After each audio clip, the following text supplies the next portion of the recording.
Dioses de la mitología griega.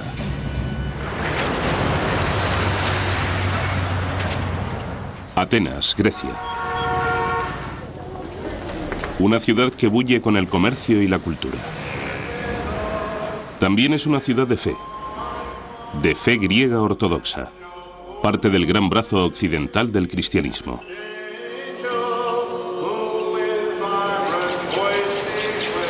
Pero aquí hubo otro mundo del cual solo quedan fascinantes fragmentos.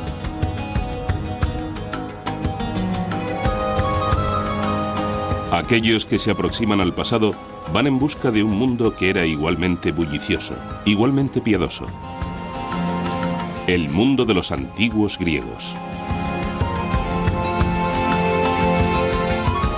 Aún nos habla a través de uno de sus legados, la mitología griega.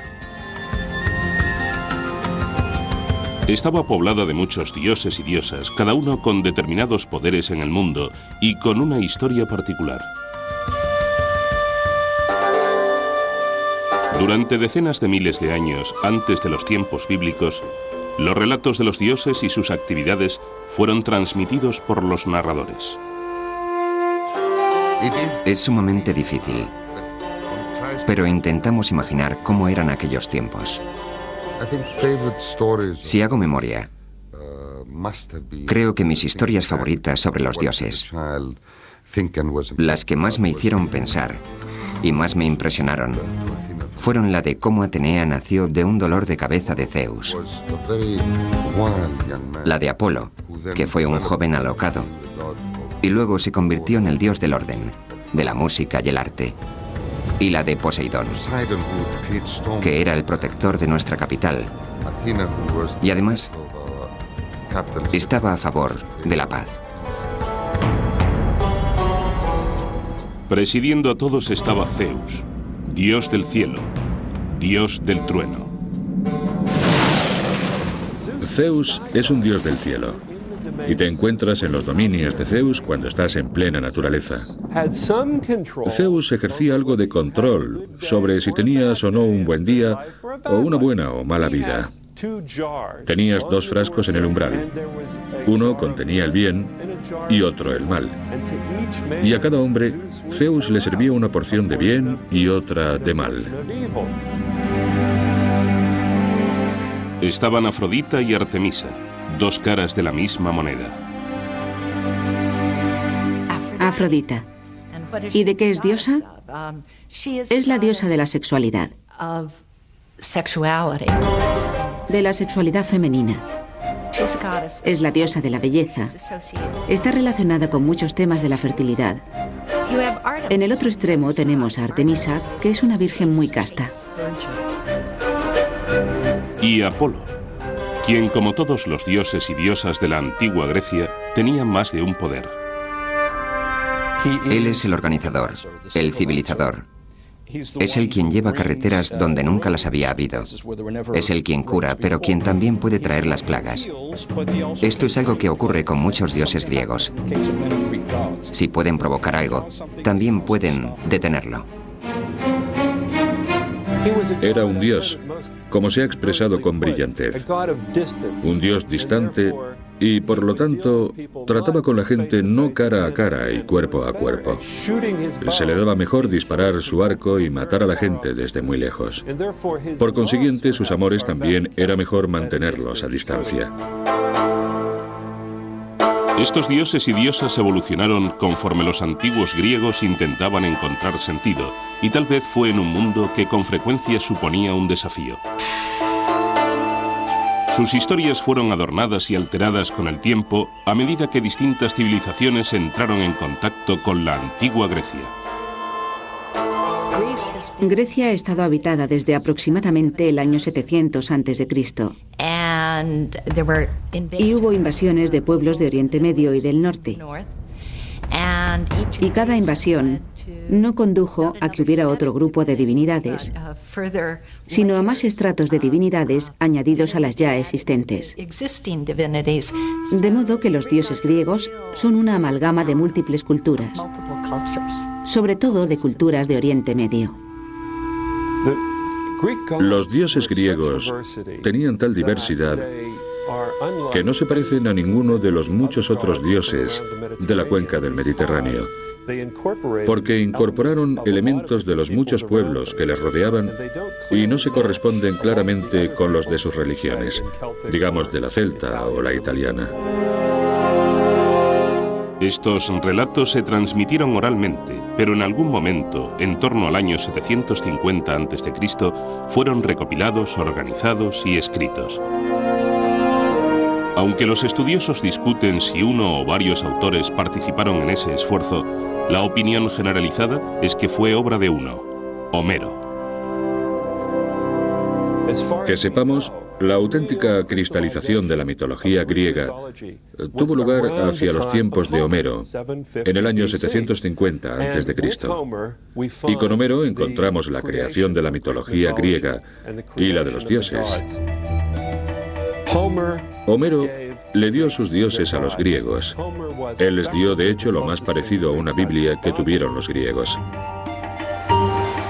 En el principio, nos dice Homero, estaba Océano, un espíritu con forma de un gran río circular e interminable que desembocaba en sí mismo. También había otra presencia, Tetis, a veces llamada la primera madre.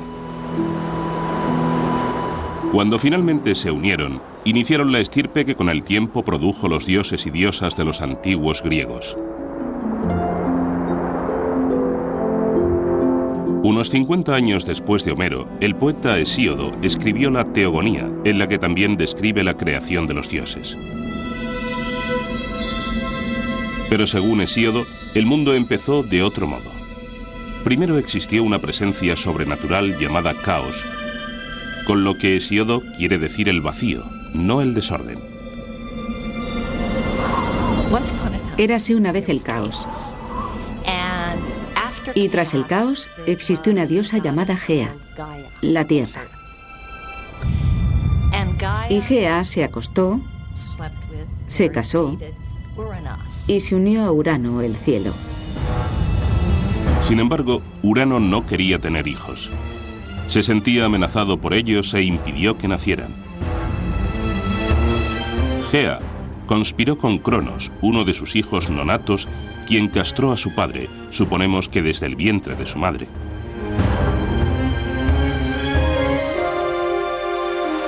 Los genitales amputados de Urano cayeron al mar, del cual surgió una sorprendente entidad, Afrodita, diosa del amor.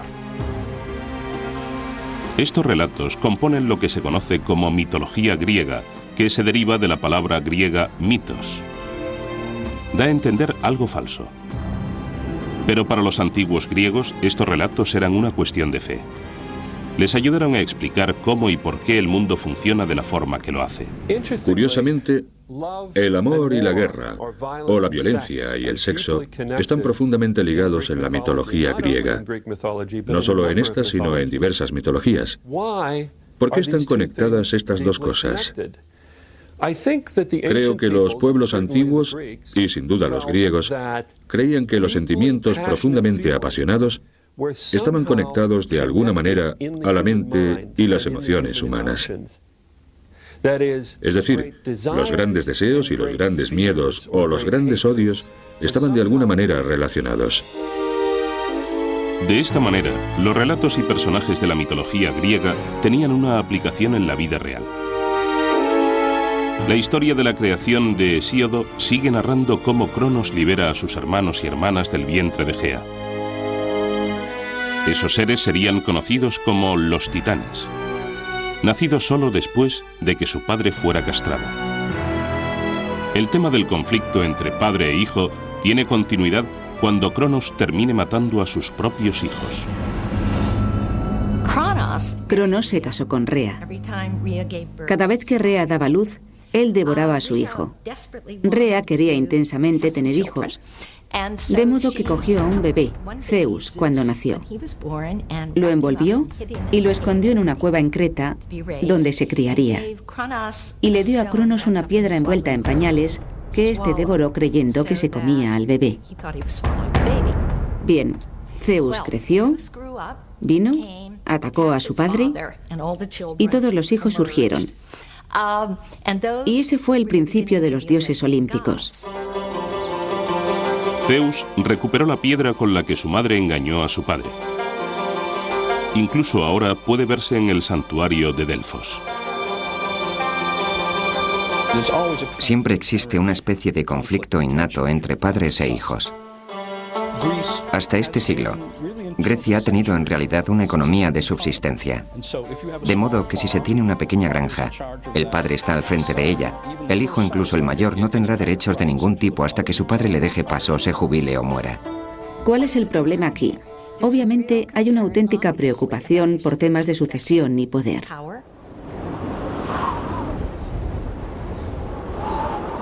Una vez que Zeus salva a sus hermanos y hermanas de su padre, toman el monte Olimpo. Desde ese bastión luchan por el control del mundo contra su padre, sus tíos y tías, que eran todos titanes. Finalmente, los dioses y diosas del Olimpo se impusieron. Reconocieron a Zeus, que también es dios del cielo, como su rey. Pero los seres humanos aún tienen que hacer su aparición. A continuación, la excitante e inquietante llegada de la humanidad al mundo.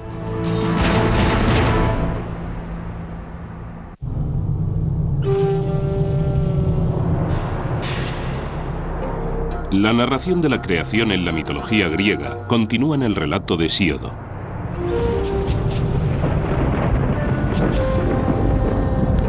Generaciones de dioses continúan luchando unos contra otros antes de la llegada de la humanidad al cosmos. Creo que dice algo muy interesante de una cultura. Si ésta considera como momentos de formación tanto los de conflicto como los de producción unificada, de producción pacífica. Cada vez que estudio o enseño un curso que trata de la mitología griega, no deja de abrumarme lo persistentes que son esos conflictos. Tras triunfar sobre los titanes, el gran dios Zeus se casa con Metis, una titán, y por lo tanto, su tía. Con el tiempo, tienen una hija que nace totalmente desarrollada y armada de su cabeza. Es Atenea, la diosa de los guerreros. Otros dioses y diosas se incorporan al mundo, cada uno con diferentes funciones. Todos tienen, no obstante, algo en común. Un atributo que los distingue de prácticamente todas las demás divinidades del mundo antiguo.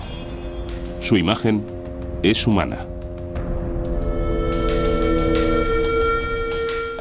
Si pensamos en la religión egipcia, con sus dioses que poseen cabezas de animales o cuerpos de diversos animales, o en las religiones acadias, mesopotámicas o hititas, en la que vemos a divinidades asociadas con leones y otros animales feroces. La decisión de los griegos de representar de alguna manera a sus dioses como griegos es una auténtica innovación. No estamos del todo seguros de dónde procede. Cuando pensamos en la divinidad, hablamos de lo desconocido. Y solo se puede hablar de lo desconocido en términos de lo desconocido. En la Biblia hebrea, en el Génesis, dice que Dios bajó a la tierra y anduvo en el jardín del Edén por la tarde cuando hacía fresco. Es casi imposible hablar de divinidades sin hacer algo así. Xenófanes dijo que si los caballos pudieran dibujar, dibujarían sus dioses como caballos. En la narración de Homero, no es hasta que los dioses y diosas se instalan en el monte Olimpo cuando empieza a desarrollarse la historia de los seres humanos. Los relatos judeocristianos del principio del mundo culminan en la creación del hombre por Dios, al que se le da el dominio sobre todas las demás criaturas en la tierra. Sin embargo, los antiguos griegos creen que el nacimiento de los humanos reviste poca importancia para el cosmos. Aunque los griegos tenían un universo centrado en los humanos, su visión del hombre fue casi una idea de último momento. Era una criatura insignificante en el universo, algo ciertamente menor que los dioses. Luego, la creación de los humanos tenía que ocupar un segundo o tercer lugar en el mundo griego del cosmos y las deidades olímpicas. ¿Por qué se le dio a la creación del hombre un papel tan pequeño en la creación del universo? Podría deberse a que los griegos dieron por sentado que los humanos siempre habían existido, que los seres humanos eran en efecto tan importantes que nunca hubo una etapa en la que no existieran. Esto no deja de ser aún un misterio. Me gusta pensar que el mito griego refleja una cierta comprensión del lugar de los humanos en el mundo, que no son el centro de las cosas, que hay toda una profusión de cosas en el mundo creado en las que los humanos tienen que encajar. Esto supone un gran contraste con un buen número de culturas y sistemas de creencias. Igual que con el inicio de los dioses, la mitología griega contiene distintos relatos de la creación del hombre. En ninguno de ellos, los inicios de la humanidad son prometedores. Vivíamos como hormigas en el suelo y no sabíamos leer ni conocíamos las estaciones del año, ni el clima, ni podíamos pensar ni oír. No éramos más que gusanos despreciables. En la versión de Homero de la creación de los humanos, el dios Prometeo crea al primer hombre de barro y le infunde vida. En el relato de Hesíodo, Zeus crea razas sucesivas de hombres, de oro, plata, bronce y hierro. Parece que cada raza simbolizaba distintos aspectos de la condición humana. La primera raza de hombres está hecha de oro. Su vida es fácil, sus cosechas son abundantes.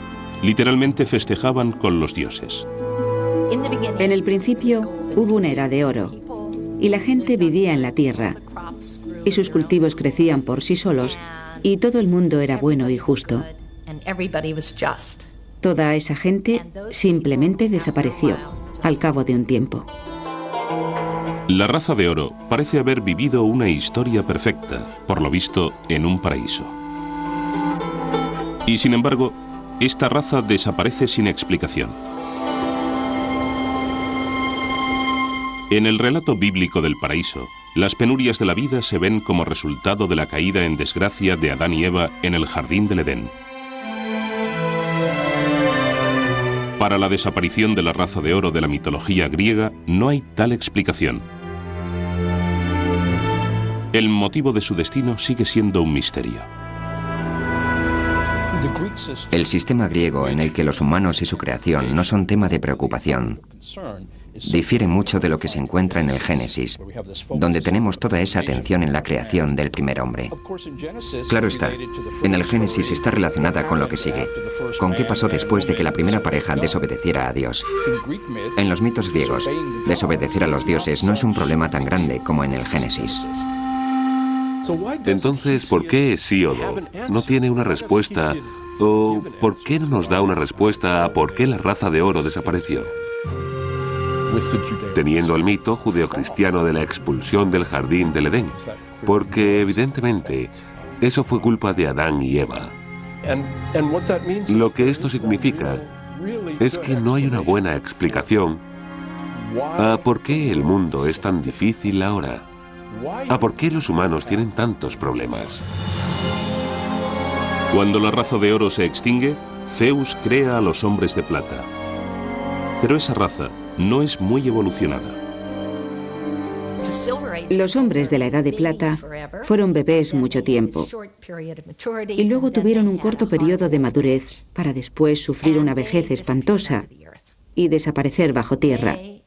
Eran más arrogantes y no adoraban a sus dioses lo suficiente.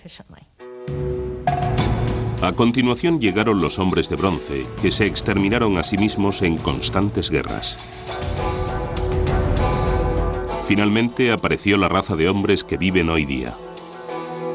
De ellos se dice que son hombres de hierro.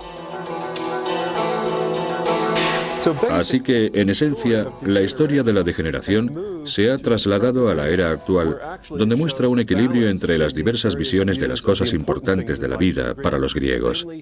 A saber, su actitud hacia los dioses y hacia la guerra y hacia luchar por su ciudad-estado, y sobre cómo congeniar o no los unos con los otros. Curiosamente, todas estas historias explican la creación de solo la mitad de la raza humana, el hombre. La mujer es creada como una desgracia, un castigo, y todo por un engaño. La primera mujer fue enviada a la tierra como un castigo a la humanidad. Esto suena increíblemente misógino, y fue una historia inconcebiblemente misógina por parte de Hesíodo, que la contó en el año 700 a.C.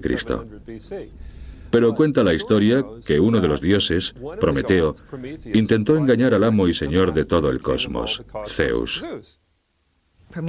Prometeo es el dios embaucador. Es un dios listo. Prometeo significa previsión. Mató a una oveja y cogió al animal y toda su estupenda y sabrosa carne y la metió en su repugnante vientre y cogió todos los huesos pelados y los envolvió en hermosa, blanca y reluciente grasa, que, claro está, es lo que arde en el sacrificio. Y le presentó los 2 paquetes a Zeus y le dijo: elige. Zeus sabe que Prometeo le está engañando, que representa a la humanidad. Como represalia, Zeus castiga a los hombres quitándoles el fuego. A su vez, Prometeo roba el fuego y se lo devuelve a la humanidad.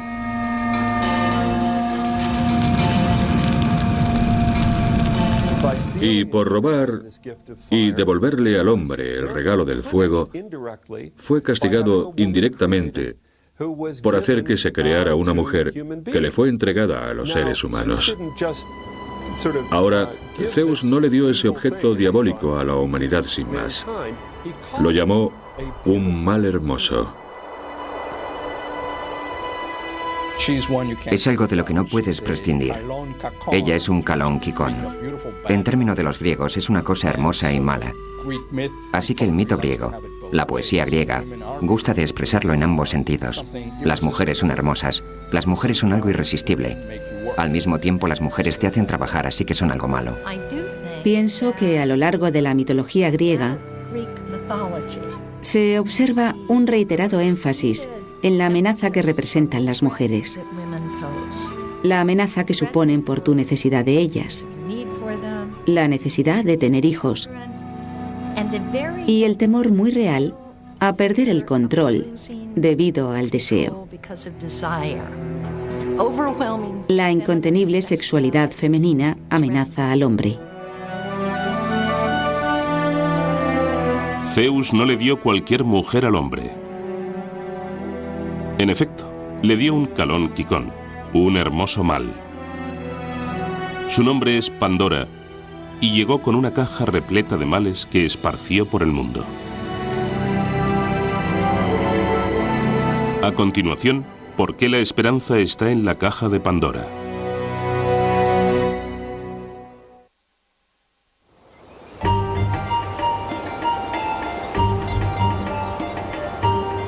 La primera mujer en la mitología griega es Pandora, y su historia recuerda la de Eva y el fruto prohibido en el jardín del Edén. Se le entrega una caja y se le dice que no la abra, pero Pandora lo hace. Y todos los males del mundo son liberados. La enfermedad, el dolor, el sufrimiento, las plagas. Demasiado tarde cierra la caja dejando solo una cosa, la esperanza. ¿Pero qué hace la esperanza en la caja llena de males de Pandora? La esperanza está ahí como un mal, lo cual creo que es fascinante. La esperanza es un mal, porque te permite actuar con la sensación de que puedes controlar el futuro. Y en Hesíodo eso es muy peligroso. No puedes controlar el futuro y hacerlo es obrar engañado. ¿Es la esperanza algo bueno o malo? A los griegos les gustaban este tipo de dilemas porque la esperanza puede ser buena o puede ser mala. De modo que fue dejada con ambigüedad en la caja para que los humanos la usaran o la evitaran. Pandora es quizá el más importante, pero sin duda no el único ejemplo de mujeres que son el origen del mal en la mitología griega. Algunos estudiosos encuentran un significado más profundo a este menosprecio a las mujeres y señalan a Afrodita, la diosa del amor. Si miramos a los mitos de Afrodita, que es lo más hermoso y sexualmente deseable que pueda haber, los hombres la temen. Vio a un hombre, un ser humano, Anquises, en una colina a las afueras de Troya y quiere acostarse con él.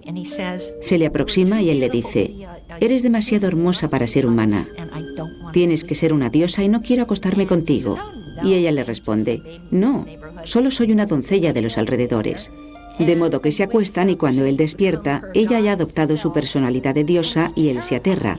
Le aterra que vaya a ser castrado, que vaya a perder toda su fuerza.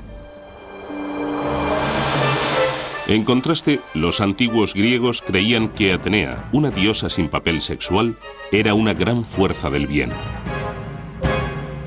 Atenea es la protectora. Atenea es la divinidad guerrera que encabeza la guerra de defensa justa. Ella es la diosa de la ciudad y, en muchos sentidos, la divinidad más importante que tienen los atenienses. Y eso puede ser válido para muchas otras ciudades donde existe una acrópolis con un templo de Atenea en la cima. Por lo tanto, el mundo de los dioses y diosas griegos no es simplemente una colección pintoresca de relatos, sino una ventana a una civilización antigua, a sus ideas y a sus valores. El tipo de pensamiento indirecto que se observa en los mitos, el tipo de narraciones que saltan de un sitio al otro, que introduce criaturas extrañas, se parecen mucho a los sueños. De modo que creo que la pregunta es si los mitos griegos son de alguna forma la conciencia colectiva de la civilización griega, en una época temprana.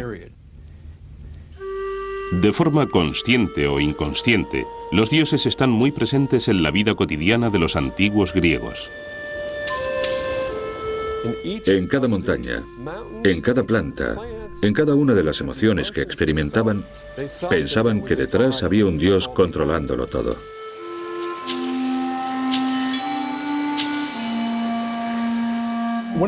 Una de las cosas atractivas y singulares de la religión griega, desde el principio, es su receptividad al entorno. Por ejemplo, hay ninfas que viven en lugares húmedos, ninfas de los árboles. Hay un reconocimiento de que los ríos son una especie de fuerza religiosa. De esta forma, la religión griega tiene una cierta relación con la ecología moderna. Un reconocimiento de que hay lugares concretos que tienen un valor. Una especie de cualidad divina. Una cualidad sagrada. Los griegos tenían términos concretos para sagrado. De hecho, tenían varios términos para sagrado. Uno de ellos es Iros. Iros significa que pertenece a los dioses. En realidad, la palabra griega para religión es tagira, las cosas sagradas.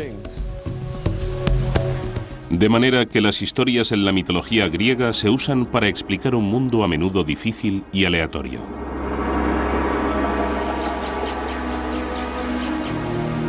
El invierno nace cuando Perséfone, la hija de la diosa Deméter, es raptada por el dios Hades y llevada al infierno para ser su esposa. Deméter estaba terriblemente alterada por haber perdido a su hija y empezó a recorrer el mundo en su busca. No pudo encontrarla. Lloró, gimió, los cultivos no crecieron y por lo tanto los dioses no recibían suficientes sacrificios. Algunos dioses acudieron a Zeus y le dijeron: tienes que hacer que Perséfone vuelva con su madre, que ésta haga crecer los cultivos para que recibamos nuestros sacrificios y la gente no muera. Al final, a Perséfone se le permite volver con su madre, pero con una condición. Cada año, Perséfone tiene que pasar 3 meses con Hades. Es durante ese periodo que su madre Deméter, la diosa de la agricultura, está inconsolable, y de ahí que cada año los campos estén yermos durante el frío invierno. De ese modo, las grandes penurias de la vida eran explicadas. Las dificultades personales, sin embargo, a menudo se explicaban como producto de alguna ofensa a los dioses. Aquellos que ofendieran a los dioses eran castigados, no por una autoridad terrestre, sino por los propios dioses.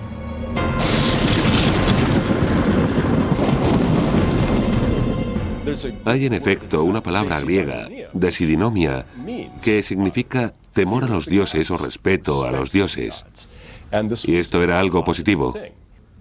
La vida se consideraba algo bastante precario y era preciso hacer todo lo posible para poner a los poderes que existieran de tu parte para mantenerte a salvo. Muchos vivían apenas a una sequía de distancia del hambre. Y no se puede jugar con un mundo así. Una de las cosas que me encantan de los mitos griegos es que nunca dejan salir a nadie del atolladero. Nunca dicen que tal cosa pasó porque los dioses hicieron que pasara. Es culpa nuestra si no somos capaces de entender el porqué. Es en cierto modo un mundo difícil en el que vivir. En un mundo difícil, la gente con frecuencia busca un héroe. Alguien que les traiga la liberación de una vida aparentemente llena de adversidades. Hay quienes piensan que un niño nacido de un dios griego y una mujer mortal prefigura la aparición de Cristo. ¿Estaba esto destinado a pasar? A continuación, dos de las mayores figuras de la mitología griega y cómo esclarecieron la idea de los antiguos griegos del destino contra el libre albedrío.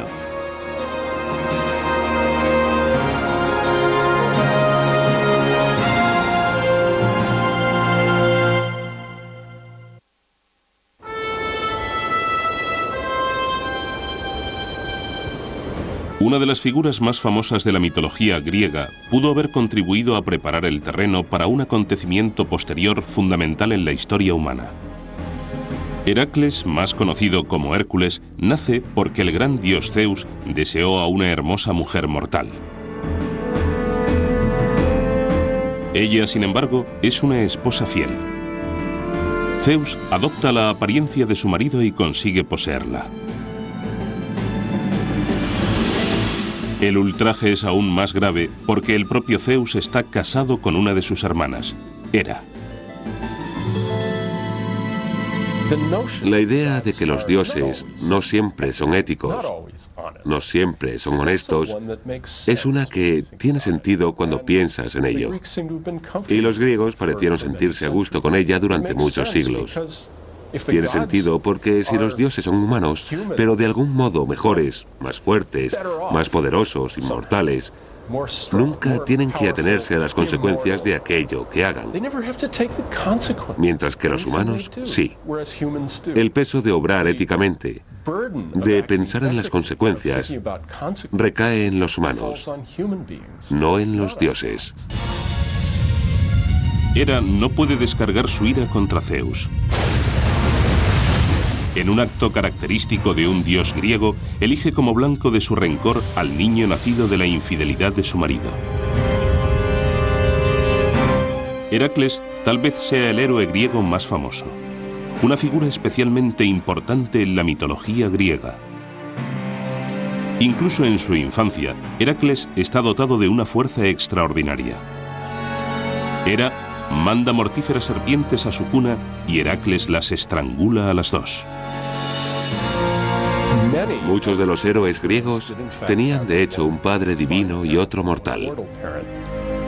Por lo general, un héroe era un hombre de una fuerza superior a la normal que estaba de alguna manera señalado para tener una vida de logros, pero también de enormes dificultades. Les costaba mucho integrarse en la sociedad, precisamente por sus grandes capacidades. La vengativa Hera continúa persiguiendo al hijo ilegítimo de su marido a lo largo de su vida, llevándolo a tener ataques periódicos de ira o de locura. Profundamente contrito por los asesinatos y otros delitos que comete durante esos ataques, Heracles emprende trabajos de arrepentimiento, a menudo matando a tiranos y monstruos.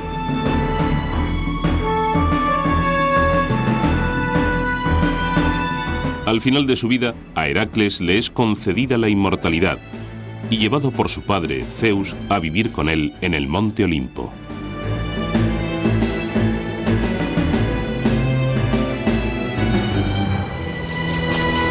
Así, la historia de Heracles pudo haberle preparado el terreno al apóstol Pablo, quien siglos más tarde les llevó a los griegos noticias de una nueva fe.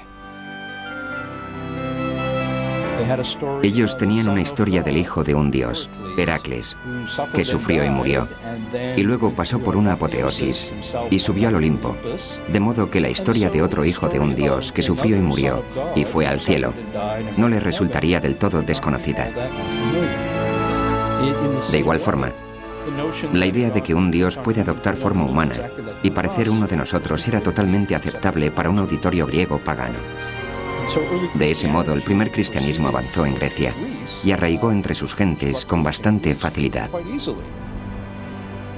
No exactamente la figura de Cristo, sino con elementos de él, porque era alguien que a través de esfuerzos, sufrimiento, trabajo y lealtad alcanzó la divinidad. Aunque Heracles es excepcional, solo es uno de los muchos héroes que anduvieron entre los mortales.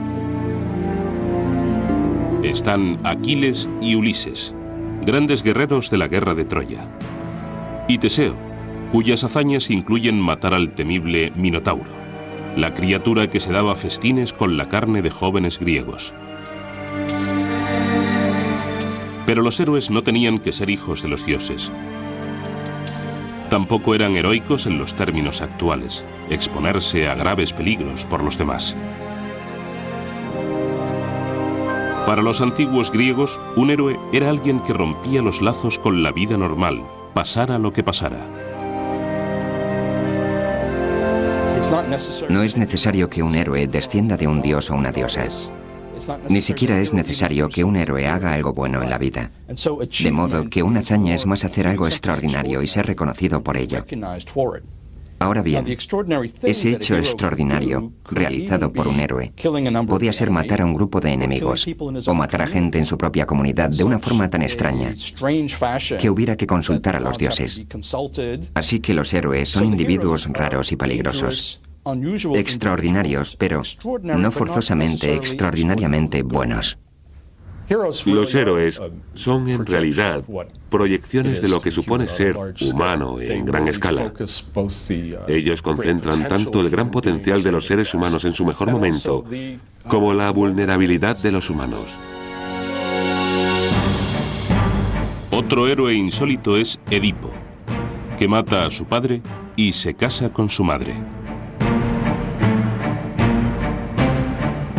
Habiendo cumplido con su terrible destino, Edipo se ciega y busca la redención.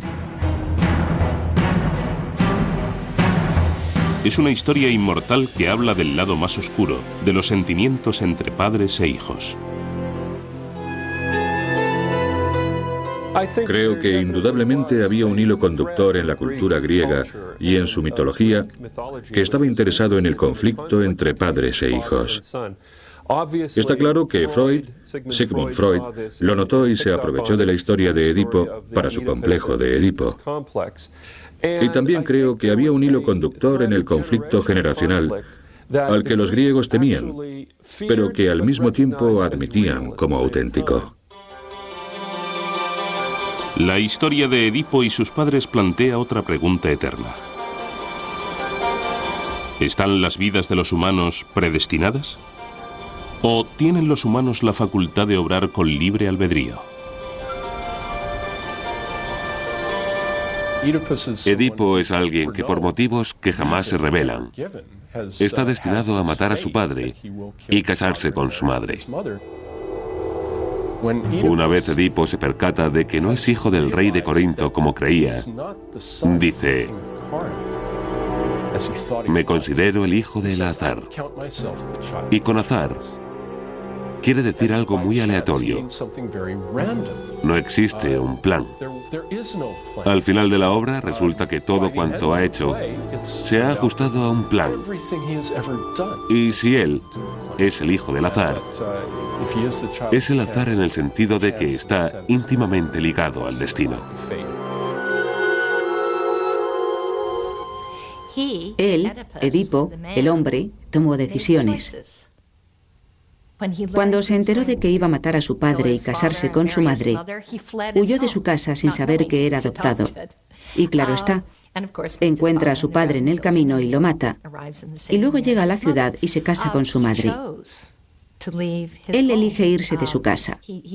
Hizo algo terrible, pero no con el ánimo de hacer algo malo. Y el destino no le hizo hacerlo.